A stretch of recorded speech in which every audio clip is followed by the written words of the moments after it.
Bonjour tout le monde. Les Américains ont voté hier et donc M. Trump a gagné et on doit respecter ce résultat. Il faut se rappeler que les Américains et nous, on est des alliés depuis longtemps, puis malgré nos divergences, on a quand même beaucoup de choses en commun avec les Américains. Évidemment, ma grande préoccupation des prochains mois, ça va être les intérêts économiques du Québec. Malheureusement, on doit s'attendre à ce qu'il y ait des actions qui soient posées par M. Trump et son équipe qui pourraient être négatives pour l'économie du Canada et l'économie du Québec. Je pense qu'il faut se dire la vérité. Il y a des emplois qui sont en jeu. Donc, il va falloir être très stratégique, surtout dans les secteurs clés où le Québec a beaucoup d'exportations vers les États-Unis. Je pense entre autres à 4 secteurs. D'abord, l'aéronautique. Autant l'Ontario, c'est l'auto, autant nous, c'est l'aéronautique, que ce soit des pièces d'avion, que ce soit des moteurs. C'est majeur dans l'économie du Québec. On a besoin de ces exportations vers les États-Unis. L'autre dossier qui est très important, c'est l'aluminium. L'aluminium, on est le grand fournisseur.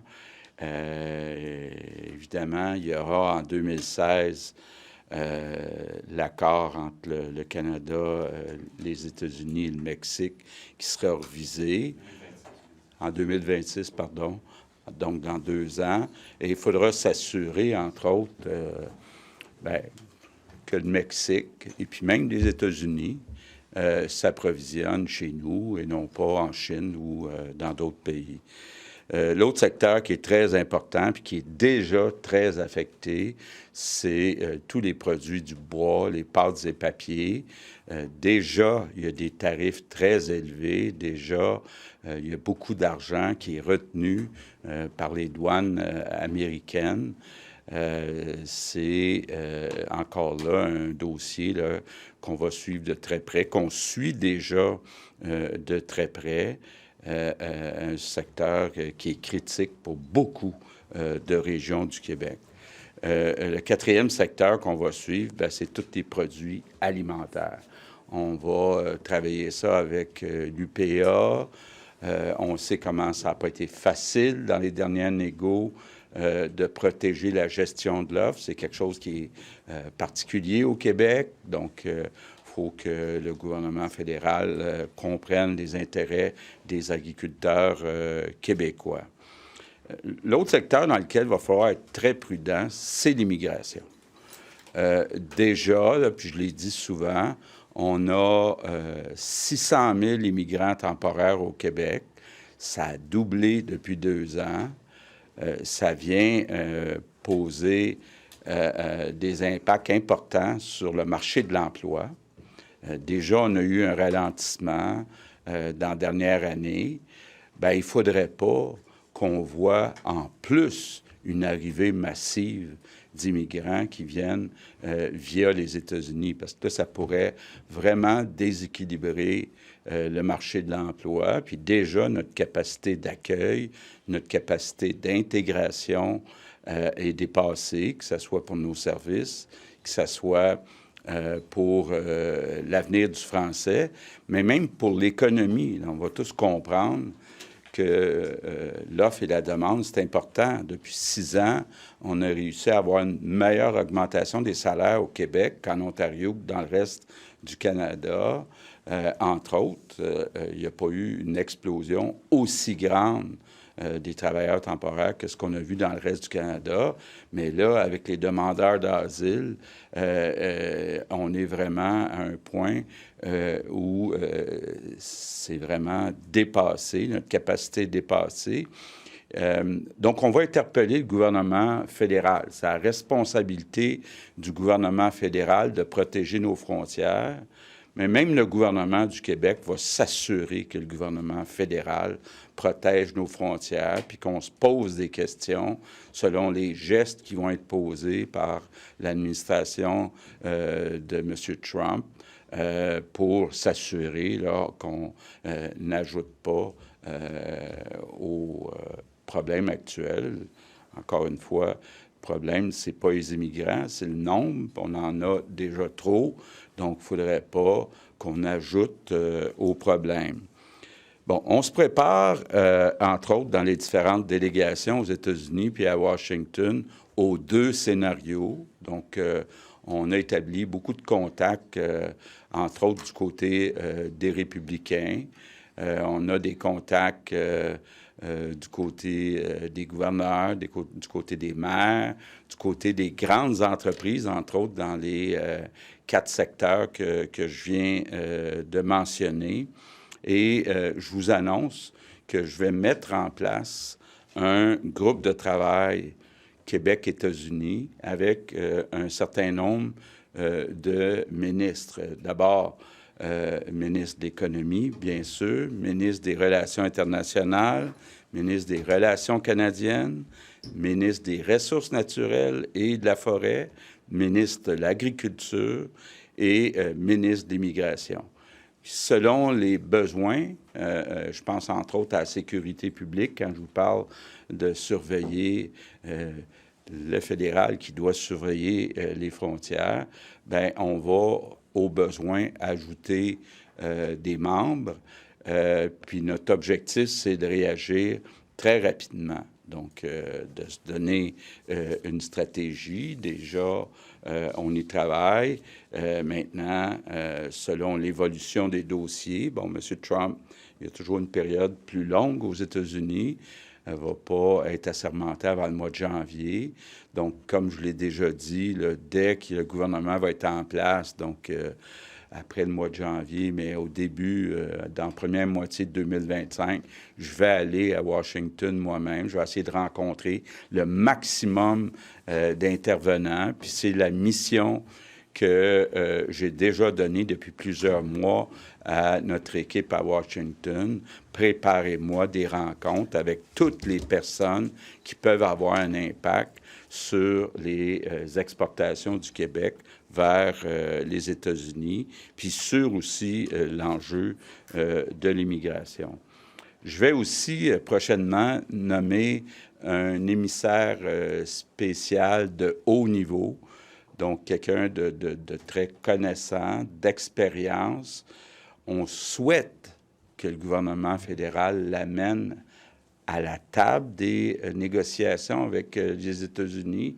C'est une demande qu'on veut faire avec l'Ontario, parce que, bon, il reste que quand même l'Ontario aussi voit bien là, les conséquences possibles. Donc, c'est important qu'on travaille ensemble, les provinces et le gouvernement fédéral, dans ces négociations. D'abord, à court terme, on va voir si M. Trump met à exécution sa promesse de mettre des tarifs de 10 sur les produits canadiens exportés aux États-Unis. Puis, bien, on doit commencer la révision de l'accord de 2026 dès maintenant. On a des avantages à faire valoir. Il ne faut pas penser qu'on est démunis face aux États-Unis. D'abord, c'est important de le dire, les chaînes d'approvisionnement sont très bien intégrées dans beaucoup de secteurs manufacturiers. Le même produit peut passer 3-4 fois la frontière dans les 2 directions. Donc, c'est à l'avantage et des entreprises américaines et des entreprises canadiennes ou québécoises. Bon, on l'a dit aussi, puis je sais que notre équipe à Washington me dit que ça résonne. Quand on parle des minéraux stratégiques, bien, les États-Unis veulent être plus autonomes, plus indépendants de la Chine sur l'accès aux minéraux stratégiques. Donc, c'est quand même quelque chose où on a à offrir aux Américains. L'autre chose qui est importante aussi, ce sont les lignes de transport d'électricité. Rappelez-vous, bon, on a déjà une ligne avec le Massachusetts, on a une ligne aussi avec New York. Puis c'est important, ces deux lignes-là sont bidirectionnelles, puis il y a une complémentarité. Nous, notre pointe est l'hiver à cause du froid, puis aux États-Unis, leur pointe est l'été à cause de la climatisation. Donc, encore là, il y a des avantages à offrir. Il y a plein de bons arguments. Évidemment, on va essayer de s'assurer qu'il n'y ait pas de décisions trop rapides qui sont prises par le gouvernement américain. Et bien, en terminant, je dirais que oui, on risque de vivre de la turbulence dans les prochains mois, les prochaines années dans nos relations avec les Américains, mais je suis convaincu que la relation privilégiée qu'on a réussi à bâtir ensemble est à l'avantage des deux parties. Quand vous dites que le Québec va surveiller les frontières, va aider à surveiller les frontières? Bien, on veut s'assurer là, que rapidement, on sache s'il y a un problème. Là. Donc, on va regarder ce que fait le fédéral, mais si c'est nécessaire, on va s'assurer que, sur une base peut-être aléatoire, que les frontières sont bien surveillées par le gouvernement fédéral.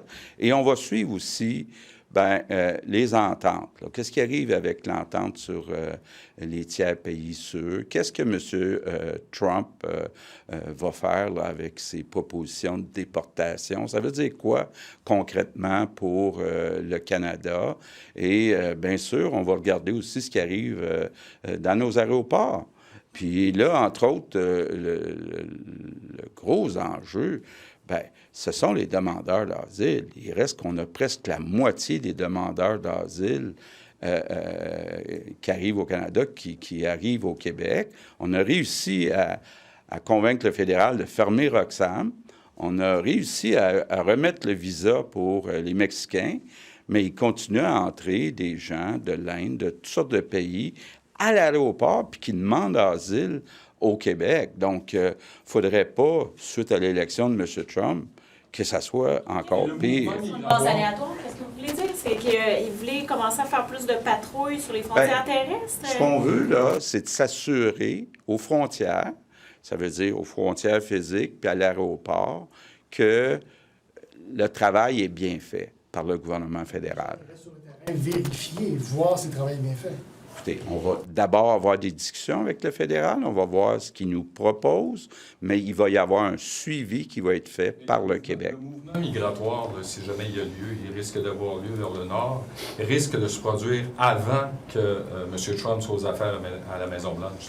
Exact. Il faut commencer à agir rapidement parce que il y a de l'incertitude, peut-être pour certaines personnes qui pourraient être tentées de traverser la frontière maintenant.